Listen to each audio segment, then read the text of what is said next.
Hi, everybody. Hello, I'm Ryan. I'm Bethany. And we are Ryan and Bethany Board Game Reviews. And today we'll be talking about a Tessera, and this will be put out by BoardGameHub. Don't forget to hit that subscribe button so you can see our videos as they come out. Alright, so in this game, you have these almost like domino-style cards, right? You have two halves of the card, and you're laying these out on this grid, trying to build up these different multipliers. You can cash in those multipliers for scoring opportunities as well. Let me show you what it looks like on the table. Alright, here's our setup for Tessera. Over here we've got our main board, and then each player is going to have their own player board like this over here as well. At the beginning of the game, every player is going to put out one card to start with. So, it might look something like this. And this, by the way, is the two-player side of the board. Later on, I'll show you the other side of the board as well. Now, we're going to start with a 4-card hand looking something like this. And on our turn, we're going to get a chance to play one of those cards. So maybe we do this. So what we've done is we've made a purple match. So now we basically have two choices. We can either score 2 points just like how it is, based off the number of size it is. So we've got, two squares combined there. So we get 2 points wherever the purple marker is, which in this case is just in the number 1 column. Or our second choice is, instead of scoring points, we can actually change our multiplier. So let's take those points away. Instead, we can take this purple and move it up 1. Doesn't matter how big the size is, you only get to move up the multiplier once. On a future turn, you might do something like this, in which case now you've combined both a blue section and a purple section up here. You have the same decision. You can either change those into multipliers, or you can change those into points. But whatever they are, they have to be the same thing. So maybe we'll move our purple up, and we'll move our blue up. You can also cover over cards. So maybe on a future turn we do something like this. We cover up that green section. Now what we've done is we've made a 2 red and a 3 blue. Let's say this time we actually want to score. So our 2 section here, our red spot is right here, so we're going to get 2 points there. And then we'll get 3 points wherever our blue is, which in this case is in that 2 multiplier column. And that's really all there is to the game. Basically, we're going to go around the table, we're going to keep on adding cards to this board, and we're going to choose to either have them be multipliers, and move these up and keep on going up and up and up, or we can choose to have them score wherever they are. Around the outside edge of this board over here, this is our score tracker. So at the very end of the game, what we're going to do is we're going to multiply everything out. So these then all go away, and then we're going to multiply things out. So obviously we'd have more out than this, but we've got 2 points in the 1 category. Okay, it's worth 2 points. And then we've got 3 points over here in the 2-point category. That's 6 points. I need to move our little tracker around the board until we had enough points.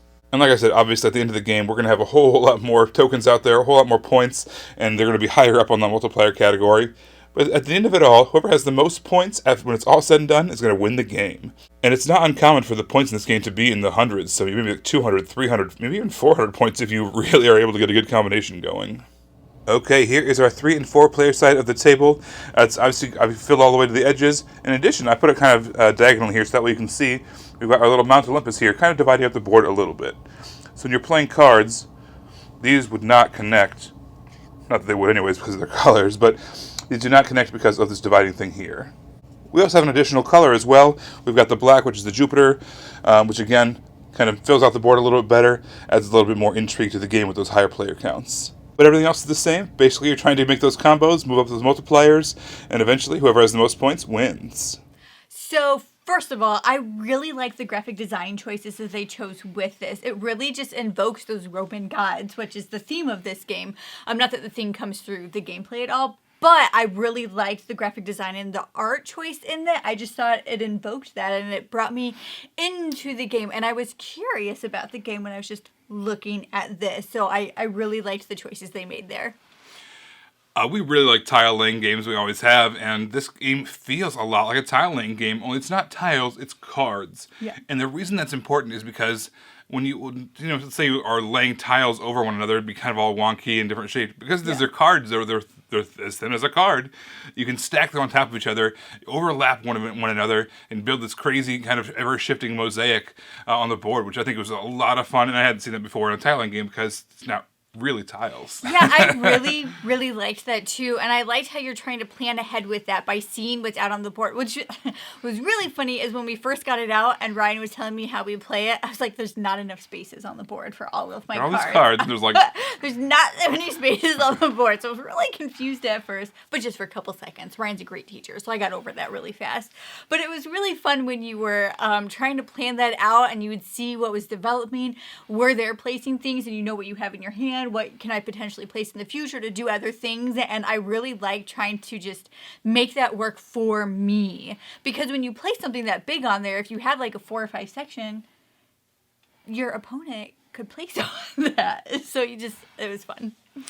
What I look for, and this is kind of a simple game, right? You're really just playing a card and choosing to either score or multiply. Yeah. It's a pretty simple game, but the choices that you do have are really important and a lot of fun.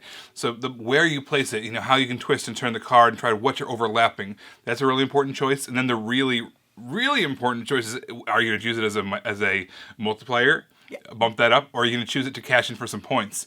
Because maybe, you come back around and, you bump up a multiplier, but you come back around later and it's not worth as many points as it was before.